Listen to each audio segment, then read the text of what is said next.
Assalamualaikum, halo semuanya. Selamat datang kembali di channel Literasi Hukum bersama saya Andika Faisal Lukman yang biasa dipanggil Faiz pakai F ya teman-teman. Pernahkah kalian berpikir apa sih sebenarnya hakikat hukum yang kita patuhi sehari-hari? Kenapa ada aturan ini dan itu?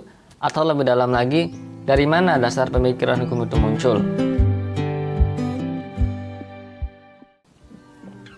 Nah, jawaban dari semua pertanyaan mendasar itu ada di cabang ilmu yang akan kita bahas hari ini. Apa itu? Ya, filsafat hukum. Dan yang paling penting, ini adalah materi terakhir dalam seri pembahasan tentang konsep dasar ilmu hukum kita. Baik, kita langsung masuk aja. Istilah filsafat hukum mungkin terdengar sulit dan kaku ya, padahal sinonimnya bisa disebut legal philosophy atau philosophy of law. Intinya sama saja, tapi maknanya bisa beda-beda loh. Ada yang bilang ini ilmu murni, ada yang bilang filsafat terapan, bahkan ada yang menyatakan ini bagian dari filsafat etika.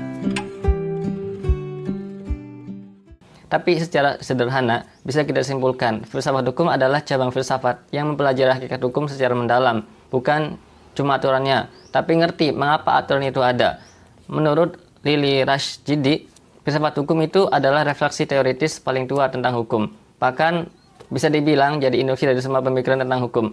Kronologisnya juga menarik loh. Dulu ada filsafat hukum dulu. Baru kemudian disusul dengan ilmu lebih praktis kayak dogmatika hukum. Nah, kalau bicara tentang ruang lingkupnya, Philippus M. Hajon bilang, tidak lepas dari ajaran filsafat itu sendiri, ada beberapa aspek. Saya baca ya. A. Ontologi hukum, terkait dengan mempelajari hakikat hukum. B.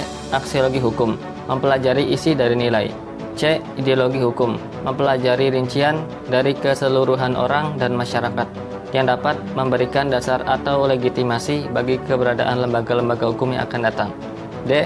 Epistemologi hukum, studi metafilsafat yang mempelajari apa saja yang berhubungan dengan pertanyaan sejauh mana pengetahuan mengenai hakikat hukum atau masalah filsafat hukum yang fundamental lainnya yang umumnya memungkinkan. E. Teologi hukum, menentukan isi dan tujuan hukum. F. Keilmuan hukum, metateori bagi hukum. Dan terakhir G.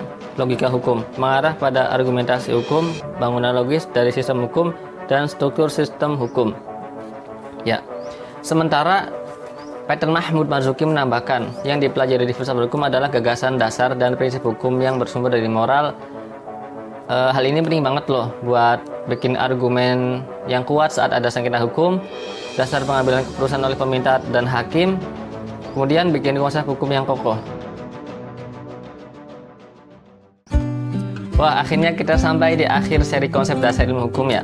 Dari pengertian dasar hukum, sumber hukum, hingga sekarang kita bahas filsafat hukum. Semoga semua materi yang kita berikan bisa lebih dalam, lebih paham, dan dekat dengan dunia hukum. Jadi ini dia penutup dari konsep dasar ilmu hukum kita, tapi bukan berarti kita berhenti ya. Selanjutnya kita akan bahas topik-topik hukum yang lebih spesifik, yang tentunya lebih dekat dengan kehidupan kita. Jangan lupa aktifkan loncengnya agar tidak ketinggalan notifikasi terbaru dari channel ini.